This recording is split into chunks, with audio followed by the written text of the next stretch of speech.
They say silence can be louder than any scream. They say a lifetime of memories can turn into a single burning ember. For me, that ember was lit on a Tuesday afternoon, not by an enemy, but by family, by my own flesh and blood, my niece. My name is Arthur. I've seen 83 winters, more than most, I suppose, each one leaving its mark, etched deep into my skin, my bones, my very soul. I've lived a full life, a good life, some might say, built a business from the ground up, raised a family, lost a wife, my beloved Eleanor, too soon. I thought I'd earned my peace, my dignity, a quiet, respected twilight. But respect, it seems, is a currency few bother to trade in these days, especially not with the old man in the faded sweater, the one driving the ancient relic, that car, my old Mercury Grand Marquis. It was more than just metal and rust, it was Eleanor's favorite. We bought it together back in '98, a golden anniversary gift to ourselves. That car saw our grandkids born. It drove us to countless Sunday lunches. It even brought Eleanor home from the hospital. The last time. Every dent, every scratch held a story, a memory. It was comfortable, reliable, and to me, priceless. To my niece Chloe, it was an embarrassment, a rolling joke. Chloe, my sister's daughter. She was always spirited, ambitious, or so she called it. I called it grasping. She had a way of looking at people, especially older people, like they were dusty museum pieces. Interesting perhaps, but ultimately irrelevant. She worked at the biggest luxury car dealership in town. Sales executive, she'd boast, always dressed in sharp suits, her smile a little too wide, her eyes always scanning for the next opportunity, the next commission. I hadn't seen Chloe in months, not since Eleanor's memorial, actually. Even then, her gaze drifted more towards the antique clock on the mantelpiece than towards my grief-stricken face. But then she called, out of the blue, all sweetness and light. "Uncle Arthur, how are you doing? I was just thinking of you." A red flag, if ever there was one. Chloe never just thought of me. She wanted me to come down to her dealership. "We have an incredible promotion this week, Uncle. I just know you'd love to see the new models. Maybe you could upgrade. Treat yourself." Upgrade? My Mercury ran like a dream. But a part of me, that old foolish part, wanted to connect, wanted to believe she actually cared, wanted to feel like family. So I agreed. I told myself it would be nice to get out, to see the shine and polish of new cars, to share a moment with my niece. Foolish old man. The day came, a crisp autumn morning. I dressed in my usual comfortable clothes, my best tweed jacket, my trusted driving cap. I polished the Mercury's chrome one last time, even though I knew it was a futile effort against 30 years of wear. It gleamed as much as it could. I pulled into the dealership lot. It was enormous. Gleaming glass and chrome, flashing lights, sleek futuristic machines lined up like predators. My old Mercury, with its gentle curves and worn paint, looked like a lone lamb strayed into a wolf den. I parked carefully, finding a spot far away, trying not to block the pristine entrance. As I stepped out, stretching my old joints, I felt eyes on me. Not just the usual curiosity, but something else. A knowing smirk from a young salesman polishing a convertible. Inside, the air was thick with the scent of new leather and ambition. Chloe spotted me instantly. Her smile, practiced and perfect, widened. "Uncle Arthur, you made it!" she chirped, air kissing my cheek. "Come, let me show you around." She led me through rows of sparkling vehicles, sedans that looked like spaceships, SUVs that resembled armored tanks, each one an ode to speed, power, and expense. I nodded, feigning interest, mostly just trying to keep up. Then we stopped. right by a gleaming electric sedan, silent and menacing. And just behind it, visible through the panoramic window, was the lot, and in the lot, my Mercury. So, uncle, Chloe began, her voice dropping a notch, her eyes flitting towards my car. What do you think of our new inventory? I was about to respond, to say something polite, when her gaze fixed past me. Her eyes narrowed, a tiny, almost imperceptible flicker of disdain crossing her face. Oh, uncle, she chuckled, a sound like glass breaking. You actually drove that old thing here? My heart, already a bit fragile, gave a little lurch. I tried to smile.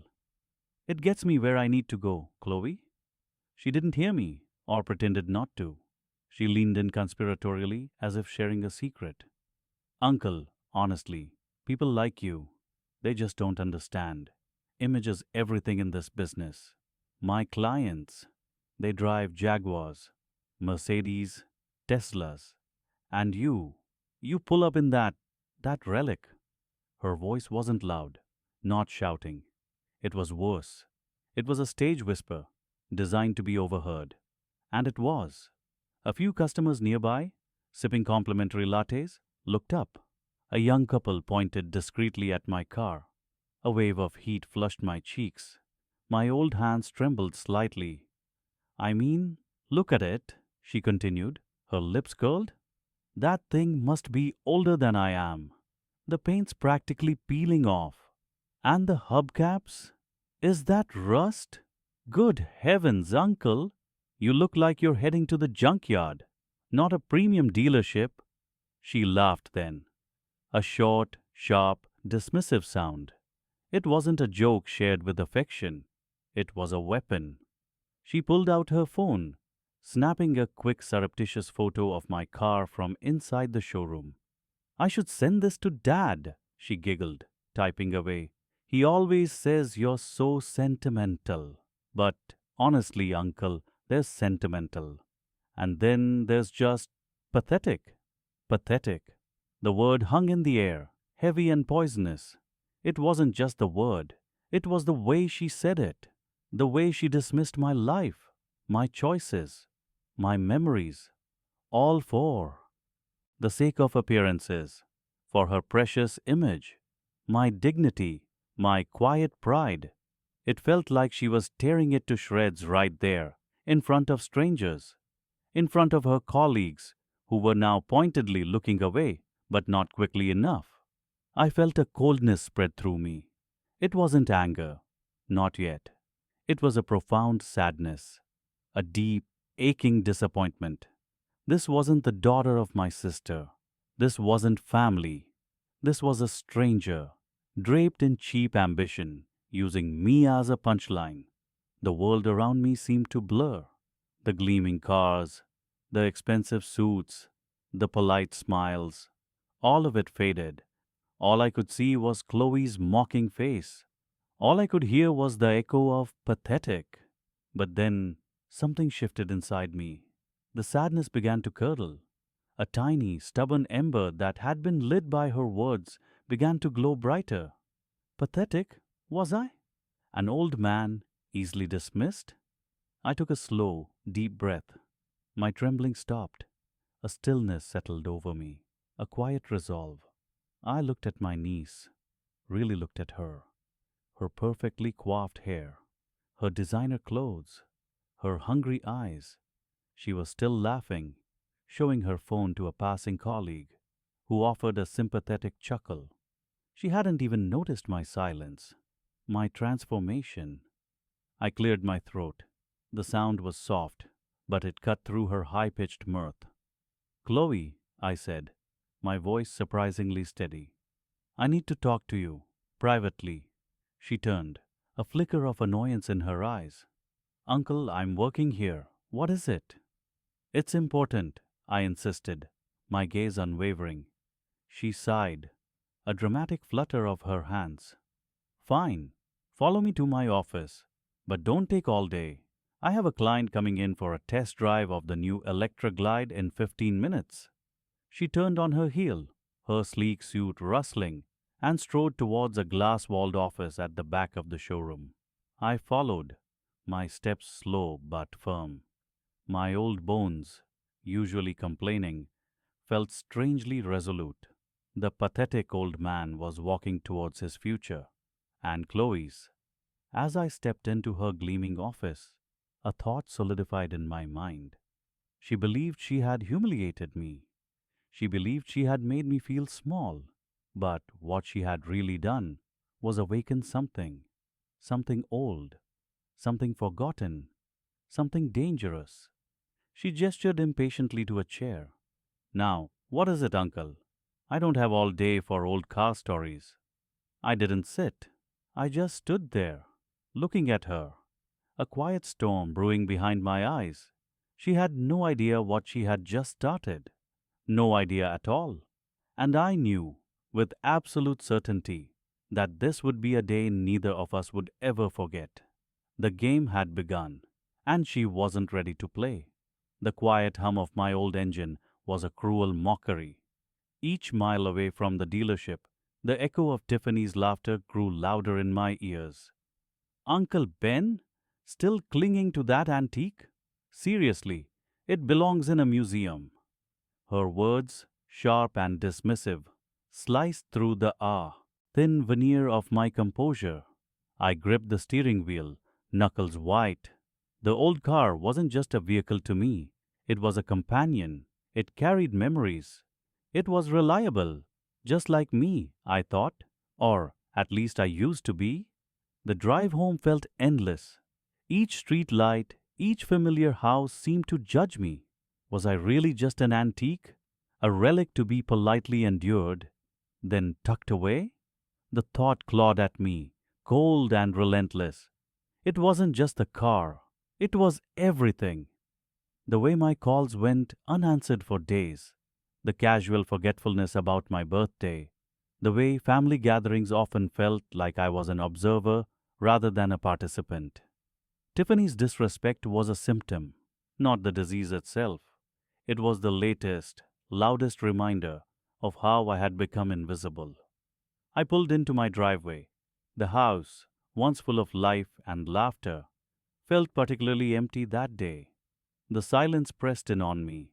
I walked through the familiar rooms, each one a testament to a life lived, a life now seemingly dismissed by those I cherished. I sat in my armchair, the one I'd bought with my late wife, Eleanor. Her gentle wisdom often guided me. What would she say now? Her first thought would be for my hurt. Her second, for justice. Not a cruel justice, but a clear, undeniable one. A rebalancing of the scales. Tiffany, my niece, a bright, ambitious girl, I had thought. I remembered when she was little, full of wide-eyed wonder. I remembered her graduation, how proud I was. I even remembered making a few calls when she was struggling to find her first good job. A casual word to an old acquaintance.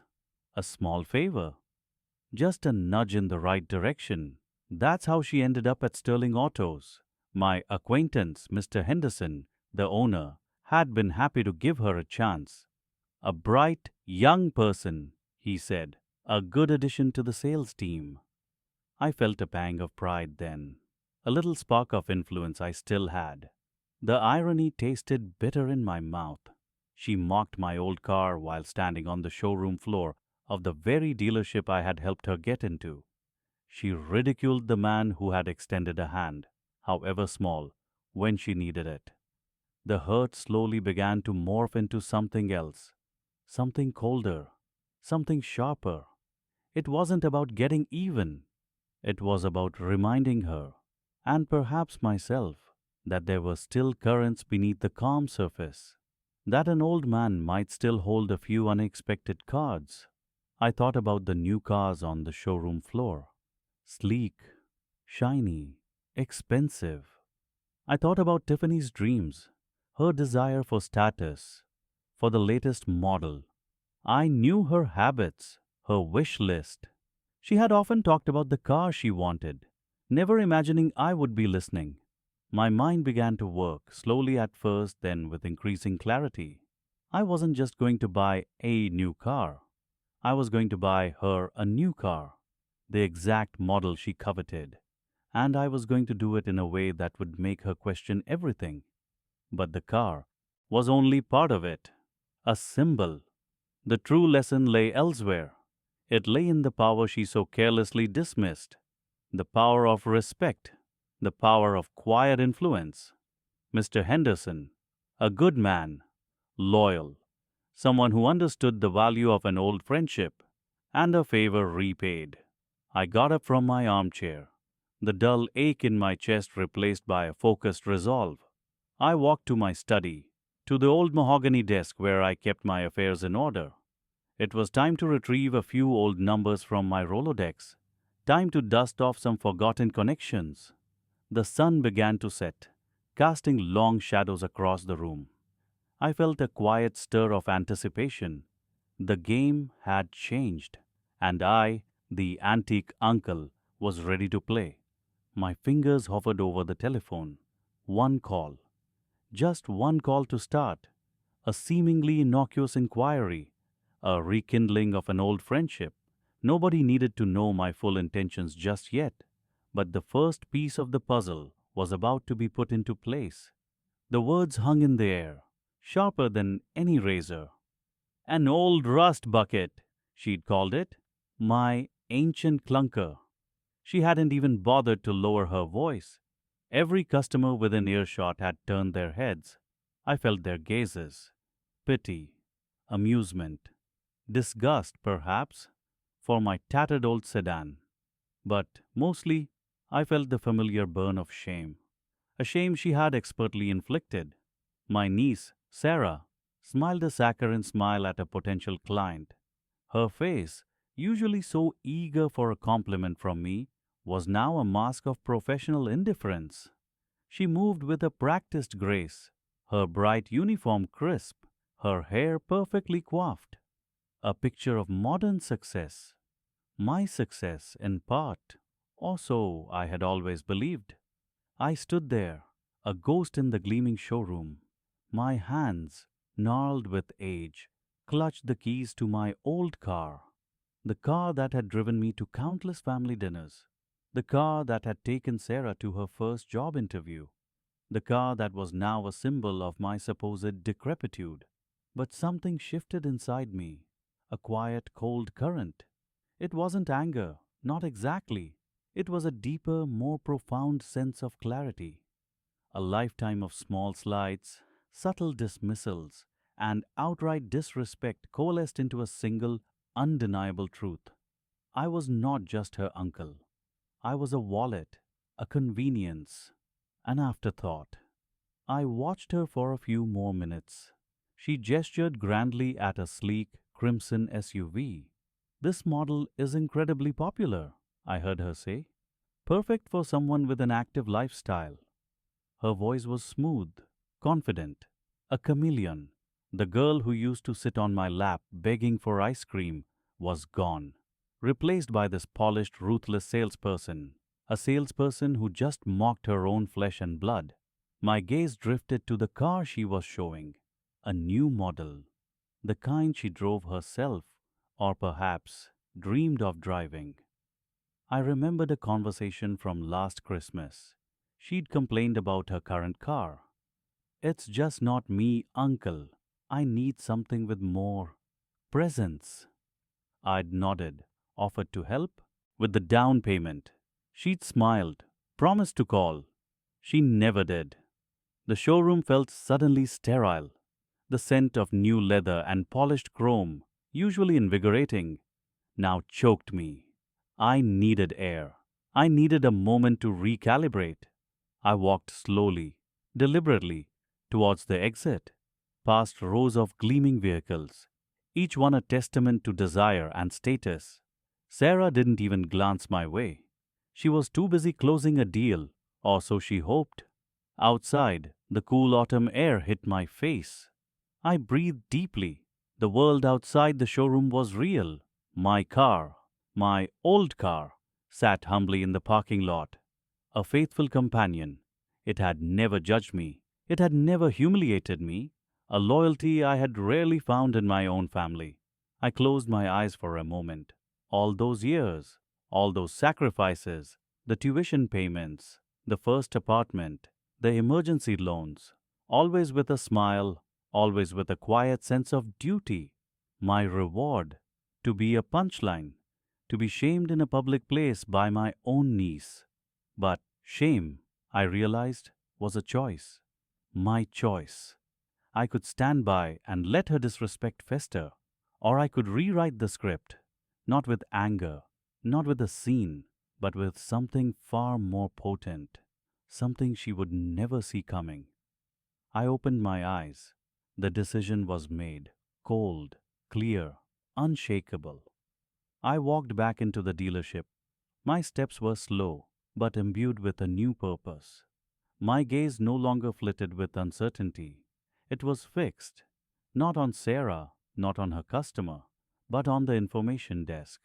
A young man, barely out of college, sat behind the desk, tapping at a computer.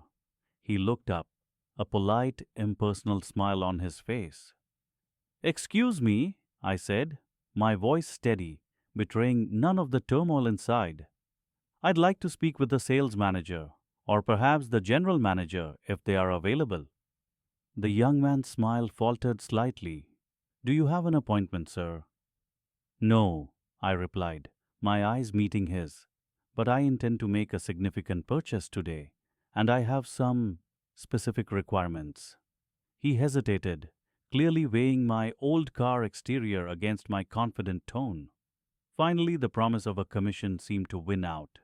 "One moment, sir. I'll see who's free." He picked up the phone, spoke in hushed tones, then looked back at me.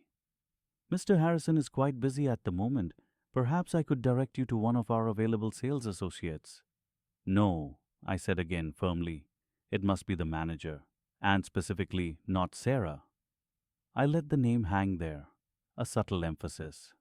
"I want to deal directly with someone who understands both sales and management policy." His brow furrowed slightly. He clearly didn't understand. Good. Let him wonder. He made another call, a longer one this time. He seemed to be getting some resistance. I waited patiently. My eyes drifted to Sarah again. She was laughing, a bright, artificial sound, as she handed a brochure to her customer.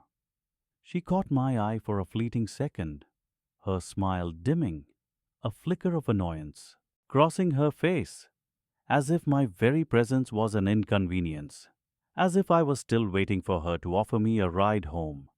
The young man hung up the phone. "Mr. Harrison will be with you shortly, sir. He's just finishing up a meeting." "Thank you," I said, a slight nod of my head. I walked to a quiet seating area, away from the main bustle, and settled into a plush armchair. My heart was beating a steady rhythm, not of fear, but of anticipation. This wasn't about a car. It was about respect. It was about dignity. It was about reclaiming what had been slowly, subtly, chipped away from me over the years. By her? By the others? I pulled out my phone. My bank account balance glowed on the screen. More than enough. Far more than enough for a new car. For her new car. And for a little something extra. A little package of poetic justice. I considered the red SUV Sarah had been showing. It was flashy, expensive, exactly her style. It would do perfectly. A tall, impeccably dressed man in a dark suit approached me a few minutes later. His smile was professional, practiced. "Mister," he began, extending a hand. "Just call me John," I said, shaking his hand firmly. "And you must be Mr. Harrison." "Indeed. How can I help you today, John?" He sat opposite me, his posture attentive, though his eyes held a hint of skepticism. He probably thought I was an old man with more time than money, wanting to kick tires. "Mr. Harrison," I began, my voice even, "I'm looking to buy a new car today, not for myself, but as a gift." His eyebrows raised a fraction. Interest sparked in his eyes. Oh, a generous gesture. For whom, if I may ask? For my niece, I said, looking directly into his eyes. Sarah, she works here, as you know. A flash of understanding, quickly masked, crossed his face. He clearly connected me to the old car incident. The showroom buzz had a way of transmitting such details. Ah, yes, Sarah, a valued member of our team. His smile tightened slightly. What model are you considering for her? The red SUV she was just showing, I stated without hesitation. The one on the display stand, fully loaded. And I want to pay for it in full, right now. His professional demeanor almost cracked. His eyes widened. He hadn't expected such a direct, substantial commitment. Certainly, John, that's a magnificent choice. We can get the paperwork started immediately. Do you have a preferred payment method? A wire transfer, I replied. And I have a few other matters I'd like to discuss with you, Mr. Harrison. Matters regarding employee performance and the future of certain individuals on your staff. His smile vanished completely.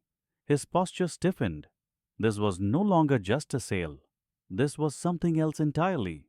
He looked at me, truly looked at me, for the first time. The old man in the old car was suddenly a different entity altogether. A force. I see, he said slowly, his voice now lower, more serious. Well, John, I'm certainly prepared to discuss any concerns you might have. Customer satisfaction and indeed employee conduct are paramount to us. Excellent, I said, a faint, almost imperceptible smile touching my lips. Then let's proceed with the purchase, and then we'll talk. I have a feeling our conversation will be quite illuminating. He nodded, a hint of unease now in his gaze.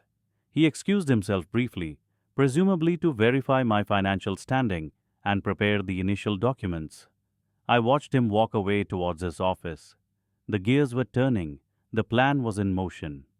Sarah, still oblivious, was still chatting with her customer, oblivious to the quiet storm gathering around her. The red SUV, her dream car, was about to become hers, but at a price she could never have imagined. And the cost would not be measured in dollars and cents, but in a far more valuable currency, her future. The stage was set. The trap, so subtly laid, was about to spring. The old man with the old car was about to teach his disrespectful niece a lesson she would never forget. And her boss, well, he was about to learn a lesson too, the true value of respect. My old hands trembled slightly, but my resolve was solid. They mistook my quiet for weakness, my age for fragility. They had no idea the steel that had hardened in me over decades. The sting of Olivia's words still echoed, but it no longer held power over me. It fueled me. I walked back towards the pristine showroom. Olivia was busy, chatting animatedly with a younger couple, her back to me.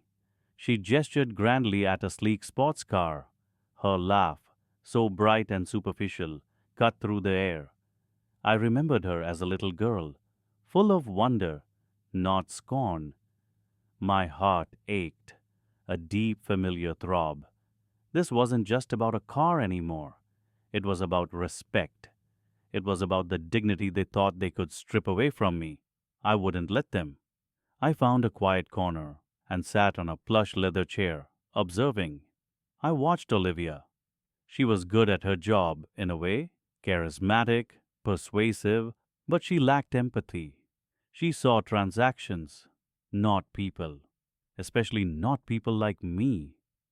After a few minutes, she spotted me. Her smile faltered, replaced by that familiar dismissive tilt of her head. She excused herself from the couple, her eyes rolling almost imperceptibly as she approached.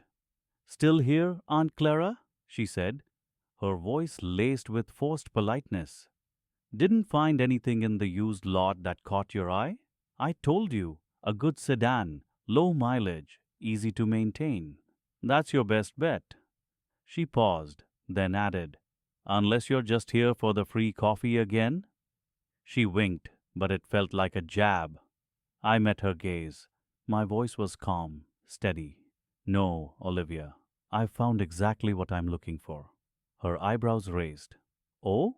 What is it? A new walk behind lawnmower from the garden section? She chuckled at her own joke. I ignored it.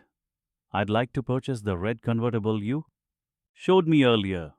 The one you were just showing that couple. Olivia froze. Her laugh died. The the G series. Her eyes widened, scanning my worn cardigan, my sensible shoes. Aunt Clara, that car is that car is out of your league. It's over $100,000. Are you feeling all right? Perfectly well, I replied, my gaze unwavering. And it's not for me? Confusion clouded her face. Not for you? Then who? It's for you, Olivia. The words hung in the air. Olivia's mouth opened, then closed. She looked around, as if searching for a hidden camera. A joke? You're making a joke, right, Aunt Clara? You can't afford that car. My commission on that alone. I can afford it, I said, my voice cutting through her disbelief. And yes, your commission will be substantial. Enough, perhaps, to reconsider how you treat family and customers. A flicker of something, greed, sparkled in her eyes. The scorn vanished, replaced by an almost frantic eagerness. You're serious? You're really buying me that car? Her voice was breathless. But why? You always said I was irresponsible. Perhaps, I said, a ghost of a smile touching my lips. But you need a reliable car for work, and this one seems fitting for your ambitious nature. She practically bounced on her toes. Oh my God! Aunt Clara, this is incredible. I can't believe it. Thank you, thank you, thank you. She threw her arms around me, a sudden, unfamiliar embrace. It felt cold and hollow. The gratitude was for the car, not for me. Let's do the paperwork then, I said, gently detaching myself. And I'd like to speak with your manager. Her excitement didn't wane. Of course, Mr. Harrison will be thrilled. A big sale like this, just for me. He'll be so impressed. We walked to her desk. She practically skipped. The other salespeople looked on, curious. Olivia typed away, her fingers flying over the keyboard, her eyes shining. She called Mr. Harrison, her voice practically squealing with delight. A few moments later, a man in a sharp suit approached. Mr. Harrison. He was in his late 50s, with a slick, condescending smile that probably worked wonders on young buyers. He nodded curtly at me, then clapped Olivia on the shoulder. Well done, Olivia! A G-Series convertible. That's a monster sale. Who's the lucky buyer? He looked at me again, then back at Olivia, assuming I was some relative accompanying a wealthier buyer. My aunt, Mr. Harrison, Olivia practically chirped. She's buying it for me. Mr. Harrison's smile tightened slightly. He looked at me, a quick assessing glance. Is that so, ma'am? A generous gift. His tone was polite, but I detected the faint hint of old lady with too much money behind it. He extended a hand. Patrick Harrison, General Manager. A pleasure. I shook his hand. His grip was firm, practiced. Clara May Jenkins, I replied. The pleasure, Mr. Harrison, is all mine. I believe we have some business to discuss beyond this purchase. He raised an eyebrow, a hint of impatience in his expression. Oh, what might that be? He glanced at his watch. It concerns the operations of this dealership, I said, my voice dropping slightly, becoming more serious. And your role in them. Olivia was still beaming, oblivious. She was already mentally driving her new convertible. Mr. Harrison's smile faded a little more. I'm not sure I follow, Miss Jenkins. I think you do, Mr. Harrison, I said, leaning forward slightly. For quite some time, I've been observing this dealership's performance, its sales figures, its customer service reports. The general morale of the staff. I paused, letting the words sink in. And I must say, I am not entirely impressed. His face hardened. With all due respect, Miss Jenkins, I'm not sure what authority you have to comment on such matters. We are a highly profitable and well-regarded establishment. I assure you, I have ample authority, I said, my gaze steady, unwavering.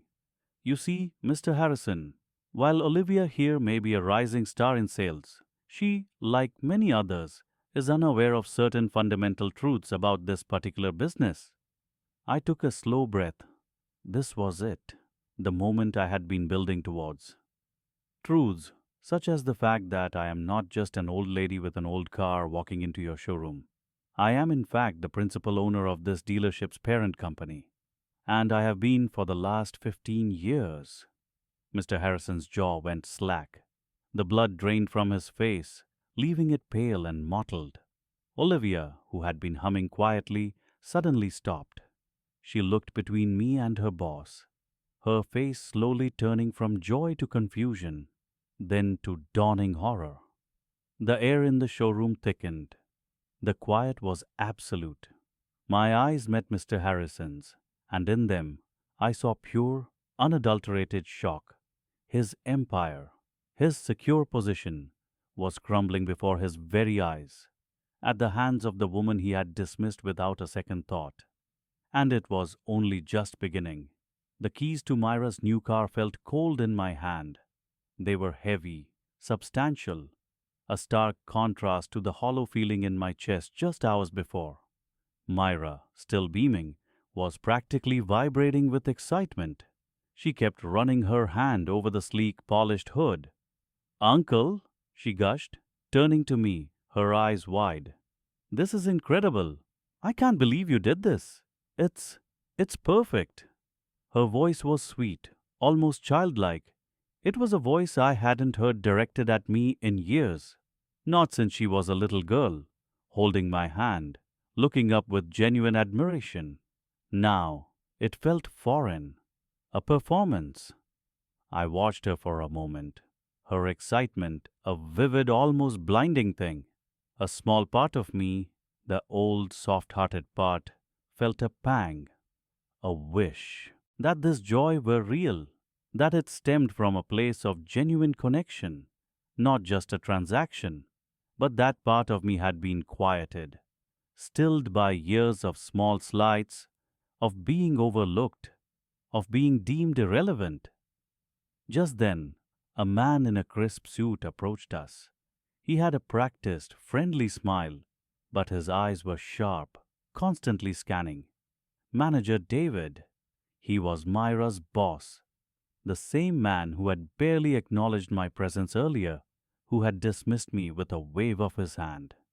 "Myra, congratulations," David boomed, extending his hand to her. "What a magnificent choice. And Mr. Smith, was it? You certainly made your niece's day." He turned to me, his smile not quite reaching his eyes. It was the same smile he had given me when Myra first mocked my old sedan. A smile that said, "You're just a customer here, nothing more." I took his hand. His grip was firm, confident, arrogant even. "Indeed, Manager David," I said, my voice calm, even. "It has been quite a day.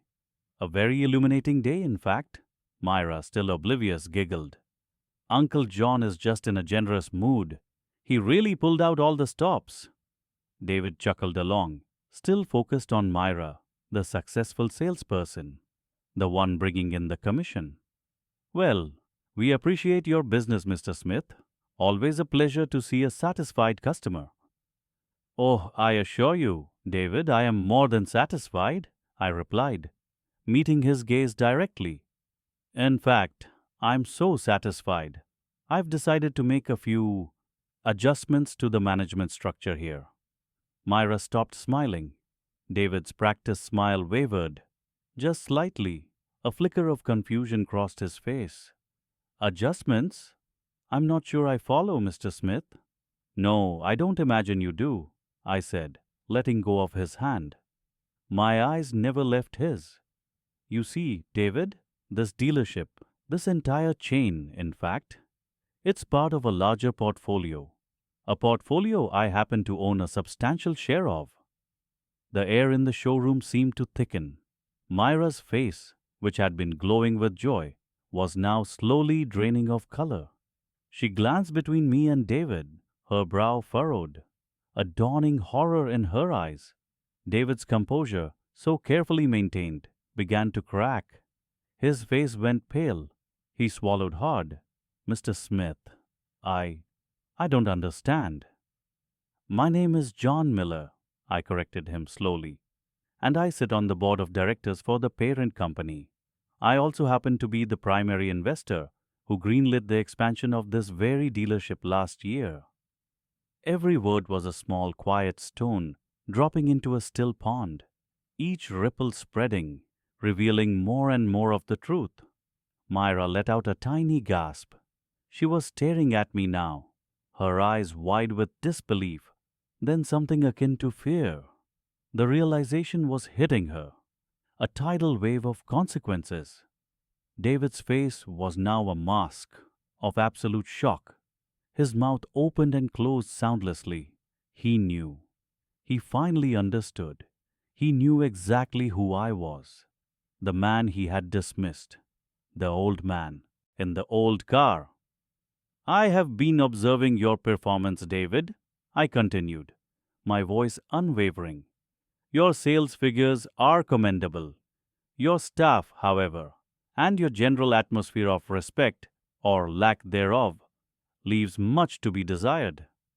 I paused, letting the silence hang heavy between us. Myra was motionless, like a statue. Today, I witnessed a deeply unprofessional interaction, I stated, my gaze flicking to Myra for a fraction of a second, then back to David.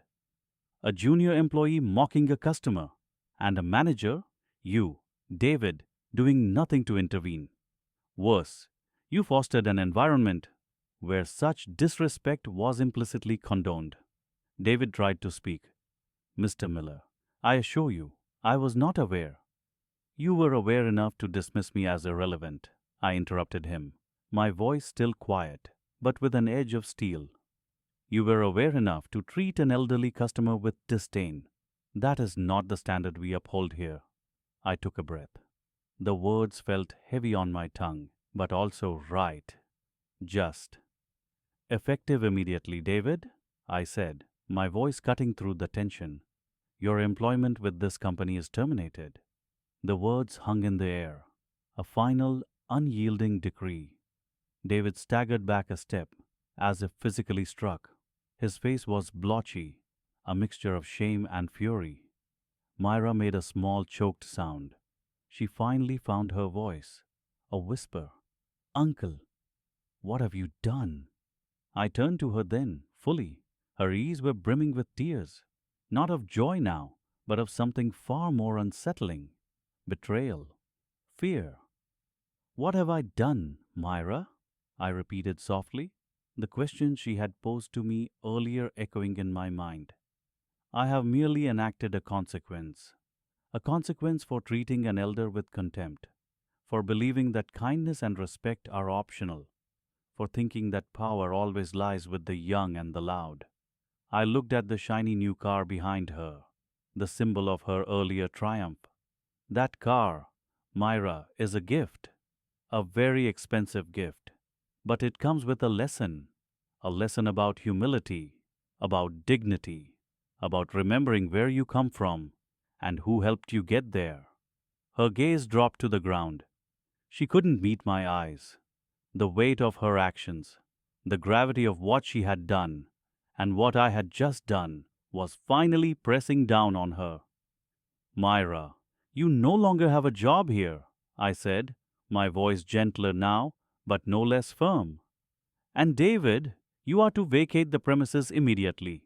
Security will escort you out.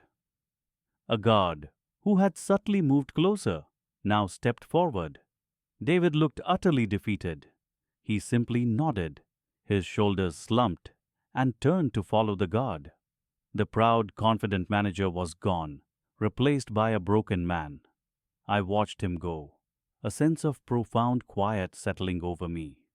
There was no triumph in my heart, no wild exultation, only a deep, abiding stillness, a realization that sometimes justice isn't loud, it's simply done. Myra remained frozen, staring at the polished floor. Her new car, gleaming under the showroom lights, now seemed to mock her. A gilded cage, perhaps? I knew this wasn't the end of it. The ripples of this day would spread far beyond the dealership floor. There would be family calls, accusations, probably anger. But for the first time in a very long time, I felt ready, ready for whatever came next.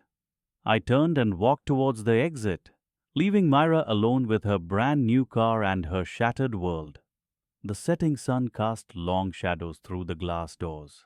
My old car was waiting for me, and for the first time in years, I felt like the journey ahead, whatever it held, would be entirely on my own terms. My dignity, once mocked, was now firmly restored, and that, I realized, was worth more than any new car or any amount of money. It was worth everything.